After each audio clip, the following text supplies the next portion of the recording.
Hari ini masyarakat antarabangsa melihat Indonesia sebagai sebuah negara yang subur demokrasinya. Tuan-tuan dan puan-puan sekalian, ramai rakan-rakan kita buat lawatan ke Indonesia nak lihat sendiri proses pengundian di Indonesia.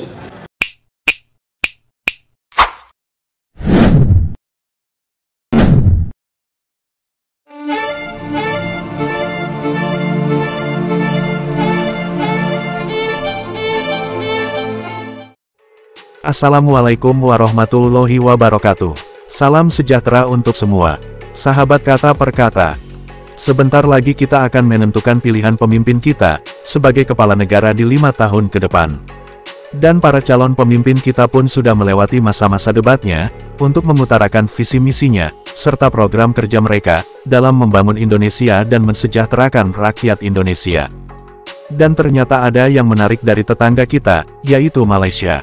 Malaysia sepertinya sedang memonitor sistem perpolitikan Indonesia, bagaimana Indonesia menjalani pemilihan presiden. Dan membandingkan dengan negaranya, mengapa Malaysia tidak bisa seperti Indonesia dalam dunia perpolitikan. Bahkan seolah-olah Malaysia ingin mencontoh sistem perpolitikan Indonesia, yang menurutnya terkesan berjalan dengan damai. Jika memang demikian, berarti Malaysia benar-benar ingin mencontoh Indonesia, dan Indonesia benar-benar menjadi panutan dan menjadi inspirasi negara Malaysia dalam melakukan sesuatu hal untuk perkembangan negaranya. Dan semakin jelas terlihat bahwa negara Malaysia sedang berkiblat pada negara Indonesia. Apa yang dilakukan Indonesia, maka Malaysia pun akan melakukannya. Jika tidak melakukannya, maka itu bukanlah Malaysia namanya. Dan sebelum kita memberikan komentar, untuk lebih jelasnya, mari kita lihat videonya.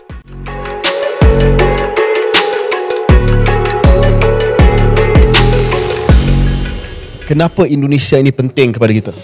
Satu, dia jiran kita. Kedua ialah dia negara keempat paling ramai di dunia. Ketiga ialah negara majoriti Muslim, negara Islam yang paling besar di dunia. Demokrasi kedua terbesar di dunia selepas India. Ya.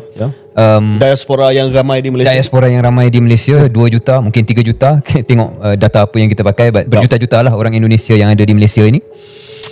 Dan dalam satu senario di mana akan ada perubahan kuasa besar di dunia, sudah tidak lagi hanya berpaksi kepada Amerika Syarikat, hanya berpaksi pada Barat, multipolarity, satu ungkapan dan istilah geopolitik yang digunakan pakai sekarang. Indonesia merupakan salah satu paksi kuasa di rantau ASEAN ini. Tentang politik ni tapi politik antarabangsa. Tengok debat baru-baru ni.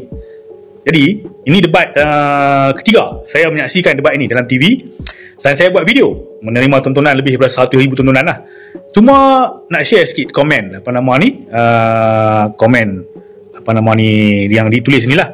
Politik matang. Indo debat. Di Malaysia asyik tepuk atap je. Tuan-tuan. Jadi Malaysia mereka dalam sekarang ni daripada parti yang berbeza mereka ni. Ketiga-tiga ni. Ada yang daripada parti PDI Megawati tu, ada yang daripada parti Nasional Demokrat Indonesia. Jadi mereka pun ada juga pertelingkahan. Tadi saya baru sembang dengan kawan saya, sahabat saya orang Indonesia, rakan semengajian saya. Jadi mereka pun ada juga pertelingkahan. Sekarang tambah-tambah sekarang ni dalam grup-grup WhatsApp, kumpulan dan sebagainya, pertelingkahan. Yang ni sokong Anies, yang ni sokong Pak Ganjar, kawan tu sokong Pak Prabowo. Tetapi mereka bergaduh masa pilihan raya sahaja. Jadi ni kawan saya cakap lah. Jadi ni sekarang ni bergaduh lah ni sehingga bulan Februari pemilihan. Tapi selepas keputusan telah dibuat, telah dipilih siapa yang menjadi presiden dan calon wakil presiden, selesai. Tak ada lagi dah politik-politik ni semua. Tak macam kita. Dah selesai daripada tahun 2022 bulan November dah selesai. Kerajaan dah terbentuk dah. Masih lagi kemelut politik ni tak berakhir. Masih duk bergaduh lagi. Masih duk dengar lagi. Mula-mula apa? Langkah London. Lepas tu langkah apa ke pula? Sekarang ni langkah Dubai pula. Langkah demi langkah demi langkah. Kan? Tak habis-habis lagi. Patutnya dah habis selesai dah hari tu dah. Tak dengar dah langkah-langkah ni semua. Langkah ni akan dengar pada bulan November 2027. The next election. Ni baru dalam setahun lebih saja. Indonesia kalau pilih tu 5 tahun selesai. Politik tu dah habis dah. Masa untuk menjalankan tugas sebagai presiden dan wakil presiden. Membangunkan negara. Penyatuan semula. Pak Jokowi dahulu, Prabowo ni adalah lawan politik dia. Tapi selepas menang calon presiden, dia ambil Pak Prabowo ni jadi Menteri Pertahanan. Sebab apa? Nak kurangkan polarisasi tu. perpecahan tu nak kurangkan, bersatu semula. Pilihan raya dah habis dah, marilah kita bergabung semula demi Indonesia. Semangat itu tidak ada pada kita, tuan-tuan. Tak ada semangat cintakan negara tu, tak ada. Masing-masing dengan orang kata apa, nafsu syahwat masing-masing nak merebut kekuasaan, padahal orang kata apa, masa itu, ketika itu telah tamat pada bulan November 2022. Jadi ini satu yang kita kesal lah dengan politik di Malaysia ni berbanding dengan Indonesia. Sekarang politik baru, tak boleh kekal musuh sampai bila-bila. Saya ambil contoh di Indonesia. Prabowo 2 kali lawan Jokowi dan undi mereka perolehi dekat, hanya selisih tak sampai 5%. Jokowi lawan Prabowo, lawan Jokowi. Hari mengundi selalunya saya ada di Jakarta, selisihnya begitu dekat. Okey, Jokowi jadi presiden, dia menang. 4 tahun yang lalu sekali lagi mereka lawan, Jokowi menang lagi. Tapi perkara yang mengejutkan dilakukan oleh Jokowi, dia undang Prabowo masuk dalam kabinet dia. Dia lantik jadi Menteri Pertahanan. Menteri Pertahanan Indonesia amat hebat, karena di bawahnya dekat 1 juta ABRI, Angkatan Bersenjata Republik Indonesia, banyak hebat. Tapi Jokowi berani lantik musuh politik dia jadi Menteri Pertahanan. Selepas itu politik Indonesia begitu stabil sampai hari ini, pelabur asing masuk begitu hebat. Indonesia sekarang memacu ekonomi ke hadapan. Ini model politik baru. Yang dulunya kamu kalah, pembangkanglah sampai bila. Saya ingat pilihan akan datang. Tapi Indonesia memulakan satu politik baru di rantau Asia Tenggara ini. Di negara jiran kita Indonesia sedang berlangsung pemilihan atau pemilu. Mereka, rakyat Indonesia, pengundinya lebih 100 juta orang. Hari ini masyarakat antarabangsa melihat Indonesia sebagai sebuah negara yang subur demokrasinya. Tuan-tuan dan puan-puan sekalian, ramai rakan-rakan kita buat lawatan ke Indonesia, nak lihat sendiri proses pengundian di Indonesia.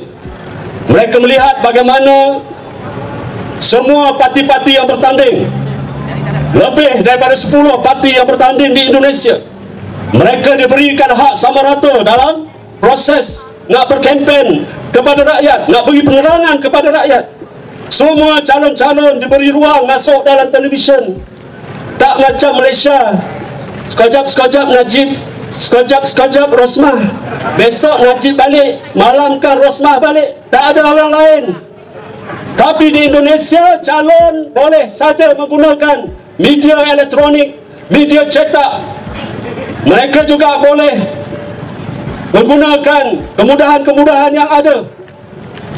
Mereka boleh berjumpa rakyat, berkempen, menyatakan visi, menyatakan polisi mereka.